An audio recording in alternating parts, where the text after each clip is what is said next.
Bonjour Antoine, bienvenue chez nous entrepreneurs. Merci pour votre temps, merci pour votre disponibilité. Alors dites-nous, qu'est-ce que vous faites et depuis combien de temps vous faites ça? Eh bien, donc merci d'abord pour me donner cette opportunité. Ravi de pouvoir échanger avec vous, Jessica. Donc, je m'appelle Antoine Revel, je suis président directeur général d'une société qui s'appelle Capcera. Ouais. C'est une start-up innovante qui développe une technologie de micro-encapsulation qui permet d'améliorer la performance d'ingrédients naturels dans l'agriculture ou dans la nutrition humaine et dans la nutrition animale. Nous travaillons pour des sociétés qui développent des actifs naturels, des probiotiques, des vitamines, par exemple, et qui souhaitent mieux les formuler, mieux les préparer pour les rendre plus performants. Et pour ça, ils nous demandent simplement de charger ces ingrédients actifs dans des capsules naturelles alimentaires qui vont permettre de les protéger et de libérer ces actifs au bon moment sur une plante ou sur un animal. Donc et votre société existe depuis combien de temps? Elle existe depuis 6 ans. D'accord. Elle a été créée d'abord à Paris et nous avons déménagé en Nouvelle-Aquitaine il y a 2 ans pour D'accord. rejoindre la belle ville de Bordeaux avec une grande partie de mon équipe. Et on est aujourd'hui donc 19 personnes basées dans le nord de Bordeaux, au pied du pont d'Aquitaine. Alors je trouve ça génial. Comment vous avez réussi à prendre cette décision de venir sur Bordeaux? Parce que ça doit pas être simple quand on a des salariés. Enfin voilà. Ou alors vous êtes originaire d'ici. Mais c'est une sacrée décision quand même. C'était une sacrée décision, c'était un pari. Alors le contexte était quand même une décision sortie de Covid, hein, donc à poser Oui. plein de questions sur la vie des gens, où on voulait vivre, ce qu'on voulait faire. Et c'était un moment où nous, on commençait à sortir de la start-up purement R&D dans un labo. D'accord. Et on commençait à avoir des besoins pour commencer à, quelque part, augmenter la taille de notre outil en développement de notre technologie, un premier pilote industriel R&D. Et donc, on avait besoin d'espace. Et donc, on a fait le choix de rejoindre une région où on pouvait accéder à ces espaces et où, en plus, l'activité de notre société qui est connectée à l'agroécologie, la nourriture saine, matchait avec les orientations stratégiques de la région Nouvelle-Aquitaine autour des filières agricoles. Donc, on a très vite trouvé des points de contact locaux qui nous ont aidés à faire cette transition. Et Waouh. c'est un projet qui a séduit une grande partie de l'équipe qui souhaitait aller explorer la vie dans une grande ville de province, pas loin de la mer et de la montagne. Je suis une ancienne parisienne, alors je le comprends complètement. Alors par contre, moi j'ai fait le chemin il y a très longtemps. Je suis arrivée sur Bordeaux en décembre 2007. Donc et à l'époque, effectivement, c'est mon mari qui a une opportunité dans la région, pareil professionnelle, et qui fait que ça bouge. Donc, est-ce que vous êtes heureux sur Bordeaux depuis 2 ans? Ah, tout à fait, tout à fait. C'est vraiment une qualité de vie qui change Ouais. beaucoup de choses. Ah Voilà. oui, oui. Je vais, une grande partie de l'équipe vient au bureau en vélo, Ah, ça ce change qui tout. change leur vie plutôt que Ouais. du métro ou du RER. Donc, ça a vraiment fait beaucoup de bien à tous ceux qui ont suivi et aucun d'entre eux ne regrette leur choix pour l'instant. Donc, c'était plutôt un pari réussi et ça Ouais. nous a vraiment permis de nous installer dans des locaux où on est chez nous, où on est responsabilisé sur tous les sujets liés à ça, la sécurité et l'environnement. Et ça a permis aussi d'emmener tous ceux qui étaient engagés dans le projet de la société et de renouveler ceux qui ont fait le choix de rester à Paris par des Bien nouveaux sûr. profils Ouais. plus adaptés à la maturité de la société après une Ouais. première phase de développement et d'amener du sang neuf, des idées nouvelles. Donc, ça a été du stress. Il y a toujours, voilà, beaucoup de sujets qui ont été compliqués pour la transition, mais avec le recul, on voit que ça a été vraiment hyper bénéfique pour tout le monde. Et alors, vous avez fait une première levée de fonds pour arriver à faire fonctionner. Ouais, D'accord. Donc, c'est grâce à cette levée de ouais. fonds que vous avez lancé le projet. Je peux me permettre de vous demander comment vous avez eu l'idée de ça? Parce que, enfin, on se réveille pas un matin en se disant, tiens, je vais créer ça. C'est Tout à complètement fait. Bah, innovant, quoi. ouais, mais c'est souvent des événements indépendants d'un parcours qui se connectent ensemble à un moment. Et dans mon cas, ça a été une rencontre il y a plusieurs années avec mon principal associé, qui est un brillant chercheur qui s'appelle Jérôme Bivette. On D'accord. avait collaboré ensemble dans le cadre de mes précédents jobs dans l'industrie agroalimentaire. Et il développait à l'époque dans son labo la technologie qui est aujourd'hui au cœur de Capcera. Mais ça n'avait aucun intérêt pour moi à cette époque-là. Et 6, 7 ans plus tard dans mon parcours, j'ai été confronté à des enjeux technologiques dans mon activité. Je cherchais à développer des biosolutions pour l'agriculture. Ok. Et la clé, c'était de mieux formuler les actifs naturels qu'on souhaitait amener au champ. Ces actifs fonctionnaient très bien au laboratoire, très mal au champ. Et ça voulait simplement dire, un peu comme les médicaments, c'est très bien d'avoir l'actif qui permet de guérir, mais il faut pouvoir le formuler intelligemment pour qu'on puisse l'assimiler et qu'il soit actif sur notre organisme. C'est D'accord. la même chose pour le champ. Et j'ai reconnecté avec ce que faisait Jérôme à l'époque dans son labo. J'ai repris contact avec lui, on s'appréciait beaucoup. Et il se trouve qu'au même moment, il était en train de concevoir l'idée de valoriser cette technologie pour l'agriculture durable avec des clients pressentis et il cherchait un porteur de projet. Et donc, on s'est retrouvés, ça s'est fait très, très vite, quoi. On a pris contact, c'était mi-juin. On s'est revus pour un dîner sur Paris début juillet. Et 6 mois plus tard, on avait créé la structure pour la Super. lancer, quoi. C'est une belle histoire. Ouais. Donc aujourd'hui, vous êtes les deux seuls associés de la structure, enfin, mis à part le Non, fonds non, non. d'investissement, bien sûr. Ouais, non, on est un peu plus parce qu'alors on est les principaux associés D'accord. fondateurs, Ouais. plus le fonds qui s'est greffé dessus, évidemment, Demeter Venture. Et il y a quelques autres individus qui ont contribué au stade précoce de la société sur des conseils pour la com, la science. On souhaitait s'impliquer dès le début en donnant du temps pour aider à lancer la structure. Ah, génial, super. Alors, à qui vous adressez-vous? Qui sont vos meilleurs clients? Alors, nous, on s'adresse essentiellement à des industriels de l'agriculture, donc des sociétés qui développent des fertilisants ou des Ok. produits de protection des plantes naturels. On ne s'adresse pas aux produits de synthèse, c'est pas notre marché. Et à des industriels de l'agroalimentaire qui développent des ingrédients nutritionnels, des probiotiques, des vitamines, pour améliorer la santé nutritionnelle, enfin, la digestibilité des aliments. Et on s'adresse à des sociétés de toute taille. On D'accord. travaille avec des très grands groupes de dimension internationale, leaders sur leur marché. C'est ce que j'allais vous demander. Voilà, vous travaillez aussi avec Et l'international et tout ça, quoi. ouais, Ouais. ouais, on a un de nos partenaires très structurants dans l'agriculture, c'est une très grande société asiatique qui est dans le top 10 le top 10 de l'agrochimie mondiale. On travaille avec les grandes sociétés nord-américaines dans le domaine de la fertilisation et on travaille aussi avec des sociétés de taille intermédiaire ou des petites PME qui sont prêts à prendre le pari de baser leurs produits sur notre technologie. Et voilà, chacun a ses avantages, ses inconvénients. Ah, Voilà, super. les très grands, il y a une puissance financière, une ambition commerciale qui est extrêmement séduisante, mais il y a une lenteur des processus décisionnels. C'est ce que j'allais vous dire. Et de l'autre côté, on a Ouais. voilà, des sociétés de taille beaucoup plus modeste, mais qui Ouais. sont extrêmement dynamiques, qui prennent des décisions très vite, hyper engagées dans le projet et avec qui c'est vraiment génial de bosser parce qu'il y a un esprit collaboratif très, très, très fort. Ouais, génial. Bravo, en tout cas. Alors, quel est votre plus grand apprentissage depuis que vous êtes chef d'entreprise? Déléguer aux bonnes personnes, s'entourer des bonnes personnes, je pense que c'est clé. Voilà, j'ai fait des bons choix, j'en ai fait des moins bons depuis la Ok. création de la société. Et quand on fait les bons choix, tout est plus facile, Ouais. tout fonctionne mieux, aussi bien dans la société que sur le plan personnel. C'est moins de Mm. stress, c'est plus de confiance, c'est d'envie d'aller bosser. Donc, c'est vraiment clé de très vite trouver un noyau dur de personnes avec qui bosser pour construire le projet et pour le dérouler avec de la performance et quelque part du fun, quoi, de l'épanouissement.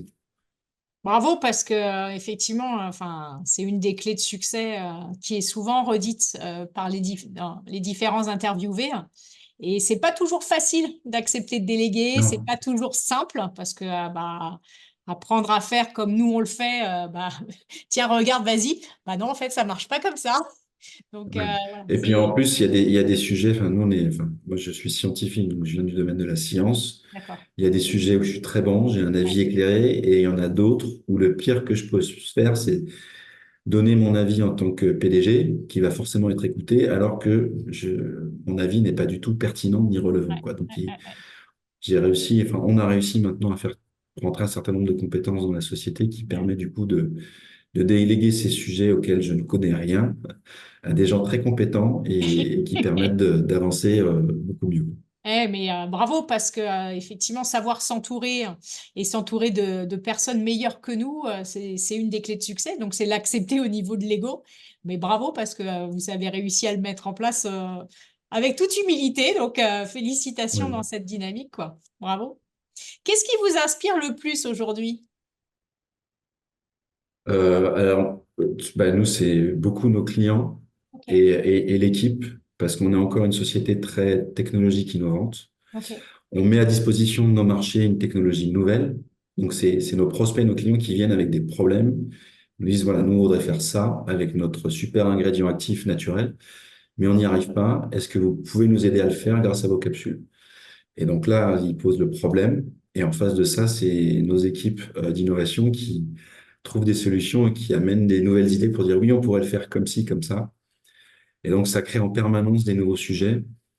Depuis qu'on a créé Capcera, on a vraiment élargi notre terrain de jeu. Au début, on avait une idée qui était formuler des micro-organismes naturels pour les plantes, donc des probiotiques des plantes, pour les amener efficacement au champ. Et Ok. très vite, on a ouvert à d'autres sujets, des bioinsecticides naturels, des fertilisants naturels. Et puis ensuite, de fil en aiguille, on a commencé à travailler sur des probiotiques pour l'homme et l'animal. Et à chaque fois, c'est des clients qui ont commencé par un sujet, qui sont venus nous dire, bah, on se demande si vous ne pourriez pas faire ça aussi. Et puis on a réfléchi, puis on a dit, bah, si, on pourrait, oui, carrément, on va essayer de le faire, et allons-y. Ah, c'est Donc beau. ça vient toujours du marché, et ça nous oblige à être créatifs et à élargir le potentiel de la technologie sans arrêt. Ce qui doit pas être simple d'ailleurs, parce que en fait, si je comprends bien ce que vous me dites, c'est que finalement, vous devez innover à chaque demande de client. Quelque part, vous pouvez pas utiliser le savoir-faire de l'un pour aider l'autre. Donc, le Alors, processus oui et de... non, il y a des cas où c'est vrai. Ah, ok. Ouais, il y a des cas où c'est le vrai, mais en général, justement, on essaie de faire en sorte, à la fin, notre objectif, nous, c'est de développer une gamme de produits avec Voilà. un grand nombre de clients, Ah oui. mais de micro-encapsuler ces produits avec le même process industriel. Ah, ok. Bah voilà, parce Et que c'est donc, à il faut partir qu'on de soit là sûr que... qu'avec le Voilà. même outil, on fabrique tout ça. Oui. Et donc, c'est là où l'exercice de créativité, il est très challengeant parce que on peut pas faire n'importe quoi parce qu'à la fin, il faut qu'on utilise le process qu'on a développé. Et du coup, voilà, au début, effectivement, les 3 premières années, on devait inventer quelque chose de nouveau à chaque fois pour les nouvelles idées.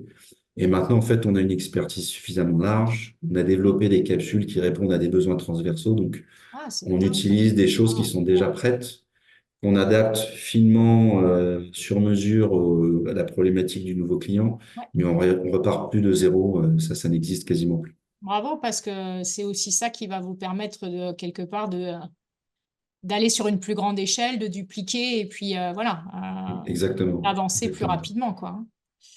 Qu'est-ce que vous avez appris sur vous-même au cours de votre parcours Beaucoup de choses, beaucoup de choses. Enfin, là, c'est vrai. Enfin, moi, ça a vraiment été un changement parce que j'avais travaillé plutôt dans des grands groupes en tant que avec salarié? ouais, en tant que salarié, et avec un passage quand même avec des responsabilités assez importantes sur, enfin, une structure de 70 personnes de R&D, un budget conséquent d'opération. Mais voilà, donc c'était une expérience très enrichissante de management, mais très structurée, très contrainte. Et un peu plus tard, de basculer sur une startup où on démarre, on est juste deux, il n'y a rien. Il faut trouver l'argent, il faut trouver les clients, il y avait beaucoup de Remplir choses la nouvelles. machine à café, l'imprimante. Exactement. Acheter la machine à casser, acheter l'imprimante, on a la carte bleue de la société. Enfin, il y avait un changement de tout changer, Eh oui, là, c'est un sacré tout. changement. Et donc, voilà, je suis sorti complètement de ma zone de confort. Ça a été parfois très stressant, mais enfin, j'ai appris énormément de choses. Parfois facilement, parfois dans la douleur parce que j'ai fait des mauvais choix. Ce qui m'a beaucoup aidé, c'est mon associé Jérôme qui a plus d'expérience que moi dans ce domaine. C'est un chercheur, mais qui avait créé plusieurs startups. D'accord. Donc, il y a des sujets sur lesquels il a pu m'accompagner, d'autres où c'est voilà, des conseils au niveau du board. Le fonds d'investissement qui a rejoint la société avait aussi des avis là-dessus. Donc, j'ai appris beaucoup d'un point de vue compétences et j'ai appris aussi beaucoup sur moi-même d'un point de vue, voilà, connaître mes limites, savoir quand je dois m'arrêter, savoir quand je dois aller chercher de l'aide, savoir là où je suis bon, là où je suis moins Bravo. bon maintenant, Ouais, gérer le stress. ouais, Quand on se lance dans l'entrepreneuriat, il faut très vite apprendre à gérer le ouais, stress. ouais. Équilibre pro-perso, c'est un sujet aussi dans Ah, l'entrepreneuriat parce c'est qu'il y a, un il y a, vrai il y a, il y a, sujet. il y a plus de frontières. Il n'y a plus de frontières. Ouais. La société, Votre conjoint les travaille sujets, on avec les emmène vous? à la maison avec soi, on a envie d'y retourner, Ouais. on a envie d'avancer sans arrêt. Et des fois, il faut apprendre à dire stop, là, pendant 2 jours, je coupe, je souffle Je reviens avec des idées au clair pour prendre les bonnes décisions. Et ça, c'est pas facile au début. C'est vraiment pas facile. Votre conjoint travaille avec vous?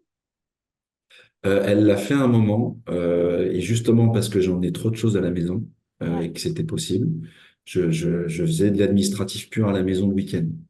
Donc de fil en aiguille, elle m'a dit, mais je vais le faire, je vais t'aider. Je dis, bah, si tu le fais, on le fait sérieusement.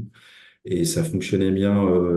Pendant 2 ans, ça a très bien fonctionné comme ça. Puis après, on a eu des besoins plus conséquents et c'était plus ce qui l'intéressait. Et voilà, c'était le bon moment pour elle pour repartir sur un autre projet professionnel. Ouais. Et donc, c'était à la fois chouette parce que ça a permis de l'intégrer dans le projet. Ouais. Et puis, elle-même a appris des choses nouvelles pendant ce passage-là. Et puis, on est reparti sur un autre fonctionnement derrière, plus indépendant chacun de notre côté, mais qui Indépendant. fonctionne très bien aussi aujourd'hui. Très bien, bravo, parce que c'est pas toujours simple et d'être en couple et de ne pas être en couple dans le business. Donc voilà, Ouais. c'est à chacun sa formule un petit peu là-dedans, quoi. À quoi ressemble l'avenir selon vous et quels sont les challenges que vous allez devoir relever? Ben, notre avenir, nous, il passe aujourd'hui par une étape clé, c'est une levée de fonds, hein. Et c'est un contexte compliqué. Depuis Donc 18 mois, là, c'est une vraiment deuxième très levée de fonds? compliqué. Vous Une faites deuxième une... levée de Ouais, fonds d'accord. et une levée de fonds significative. On parle de 3 à 5 millions selon mes Ah oui, scénarios, d'accord. pour industrialiser. Tout bêtement, là, on est pré-industrialisé. On a des premiers produits qui vont arriver en marché dans les 2 ans qui viennent. Donc, il faut qu'on déploie une première capacité de production, de micro-encapsulation pour les clients qui sont les plus avancés dans les développements. Et donc, on est dans un contexte quand même difficile, donc on essaie de sécuriser ça. Et Ouais, l'enjeu pour nous, c'est vraiment de mobiliser ces financements et ensuite de démontrer dans les 2 ans qui viennent que, tel qu'on le pense aujourd'hui, notre technologie, elle est mature commercialement et industriellement. On peut générer des revenus récurrents et atteindre une profitabilité, pardon, dans un horizon de temps très court. On parle de 3 à 5 ans selon notre capacité à monter en échelle à nouveau la capacité de production. Donc, est-ce sacré qu'il est bon, challenge, est-ce hein? qu'il est mauvais? J'espère, oui, sacré challenge. Et est-ce qu'il est bon? J'espère que oui. Euh, voilà, l'enjeu vraiment pour toutes les startups, on n'est pas les seuls, hein, en ce moment, Non, c'est non, de non, mobiliser les investisseurs privés. Voilà, c'est l'euphorie complexe. post-Covid est retombée Mm. et ceux qui ont fait les mauvais choix sont en train de les payer. Donc, ça se voit et ça a un impact sur tous les autres qui sont en train de lever en ce moment, quoi. Et donc, on essaie de naviguer entre tout ça avec le soutien de nos actionnaires pour trouver le bon chemin avec les bons partenaires financiers. Ouais, ça doit pas être, ça doit pas être. Enfin, de toute façon, c'est une période de levée de fonds, c'est quelque part chronophage aussi. Donc, c'est Ah oui, pas oui, oui. forcément simple d'arriver à mener le business, enfin, de mener un petit peu tout en même temps. Donc, effectivement, c'est un sacré challenge. Donc, on croise les doigts pour vous pour que vous arriviez dans cette dynamique. Qu'est-ce que vous diriez à une personne qui envisage de se lancer dans les affaires? C'est une bonne question. Il n'a pas. Euh, Si, si, ah, si, si, si, je pense que, enfin, Ah moi, bon, j'ai heureusement. aucun regret, quel que soit l'avenir, si qu'on soit un immense succès Ouais, financier ou pas, ou que ça dure encore 10 ans ou un an, peu importe. Enfin, on a déjà duré 6 ans avec beaucoup de choses incroyables, donc aucun regret. Faut y aller sans hésiter, mais il faut être prêt à accepter les enjeux. Et le premier, c'est faut être prêt à repousser ses limites, hein. Ses limites, c'est compétences, 30 térawatts, sortir de sa zone énergie. de confort. Ah ouais, complètement. Et ça, Ouais, faut bien le mesurer dès le début. L'entrepreneuriat, tout est exacerbé. Ça veut dire que les moments où tout va bien, c'est génialissime. Les moments où c'est plus compliqué, c'est terrible. Il faut pouvoir les encaisser, il faut pouvoir les gérer. Donc, faut apprendre à gérer les montagnes russes. Euh, et il faut être capable de très vite écouter pour apprendre. Parce ouais, que forcément, quand on se lance, il y a des choses qu'on maîtrise très bien, je le disais tout à l'heure, et d'autres, on ne connaît rien. Et il faut pas essayer de l'apprendre tout seul. Pour gagner du temps, il faut aller chercher l'info, faut chercher la compétence chez les autres, écouter, entendre les conseils et les appliquer, c'est clé, quoi. C'est clé. Et puis le dernier point, peut-être, c'est sur le plan personnel. Équilibre pro-perso, savoir garder une frontière quand même raisonnable, enfin un équilibre de temps raisonnable. C'est beaucoup moins confortable que le salariat. Il y aura moins de temps, moins de vacances, moins de temps de détente, c'est sûr, c'est obligatoire. C'est difficile de pas consacrer une partie significative de ton temps, mais il faut quand même en préserver et trouver des temps de détente, ne serait-ce que pour relaxer, avoir les idées au clair à nouveau, c'est important. Et peut-être avoir le temps de penser, de sortir de l'opérationnel pur pour penser qu'est-ce qui fonctionne pas, comment on l'améliore. On a un choix qui s'offre à nous. On a un client, est-ce que c'est un bon client ou un mauvais? On le prend pas. On doit lever des fonds, on a une proposition, on la prend pas. Il faut avoir le temps de réfléchir à ça de manière posée. Et vous avez raison parce que je trouve que finalement, enfin, je sais pas si vous fonctionnez pareil, mais les phases où on peut être les plus productifs, c'est finalement pendant les vacances où on a ce temps de lever la tête du guidon, de Ouais. réfléchir, se Ouais. poser, prendre du recul, parce qu'on a tendance à être des chefs d'entreprise, donc à bosser, à, voilà, à faire plein de choses, à être dans l'action. Et finalement, c'est pas forcément ça qui nous permet de vraiment faire avancer la société. Et c'est vrai que, voilà, Ouais, arriver à... c'est Ouais, complètement ça. Il y a toujours un sujet opérationnel à gérer. Il y en aura toujours c'est un qui ça, va remplacer c'est l'autre. ça. Ça ne s'arrête jamais. Ouais, ouais, c'est Donc, le ça. seul moyen de se dégager du temps, vraiment, c'est de le créer, cet espace de réflexion. Ouais, Et il n'y a rien de mieux qu'un vrai week-end, et si possible, ouais. de partir en plus de chez soi pour Oui, couper avec la routine, ouais, pour revenir avec des idées neuves, quoi, ouais, ouais. et un Non, mais regard plus posé. très bon conseil. Merci à vous. Si vous deviez recommencer votre entreprise, qu'est-ce que vous feriez différemment? Et ben c'est probablement oui, de très vite être capable de m'entourer avec des seniors Ok. très tôt. Ouais, Il faut, voilà, les seniors expérimentés, c'est un prix, hein, donc c'est toujours ouais, difficile, surtout pour les startups. Au début, on n'a pas forcément les moyens, mais très vite faire entrer des gens qui ont une expertise, enfin une expérience assez large et éprouvée, ça peut faire gagner beaucoup de temps, quoi. Donc il faut trouver le bon équilibre entre des juniors qui ont plein d'énergie, d'envie de se développer avec la société, c'est vraiment bien aussi, mais avec des seniors qui sont là pour canaliser, structurer et sur lesquels on peut s'appuyer très vite pour justement, nous, en tant que dirigeants, se dégager du temps sur des sujets ouais. plutôt de fond et stratégiques. Ok. Ça, je pense je l'ai pas fait assez vite. J'ai attendu plus d'un an et demi pour le faire et j'aurais probablement pu le faire plus tôt. Et après, sur des sociétés comme les nôtres technologiques, focaliser les ressources. Il y a des moments où c'est dispersé Ok. pour des bonnes ou des mauvaises raisons. Donc, focaliser les ressources sur les projets qui marchent le mieux très, très vite pour les convertir en quelque chose qui soit attractif pour des nouveaux clients, Ouais. qu'on puisse montrer à des nouveaux clients ou pour des investisseurs. Ça, c'est vraiment important et je pense on aurait pu être meilleur sur certains sujets de priorisation. D'accord, ok. Donc aujourd'hui, si on veut en savoir plus sur votre société, vous avez un site internet ou comment on vous retrouve? Ouais, sur Internet, www.capcera.com. Alors Oui. le site est très focalisé agriculture, on est en train de le mettre à jour, mais partie des sujets qu'on n'a pas toujours le temps de traiter. Et on communique beaucoup sur LinkedIn. On a un compte où là, on communique vraiment toutes les semaines quasiment sur D'accord. notre activité. Et évidemment, vous pouvez nous contacter via LinkedIn ou via la boîte contact de Capcera sur notre site web pour toute information. Merci Antoine. En tout cas, merci pour votre temps. Bravo pour bah, voilà, la dynamique que vous avez réussi à mettre en place.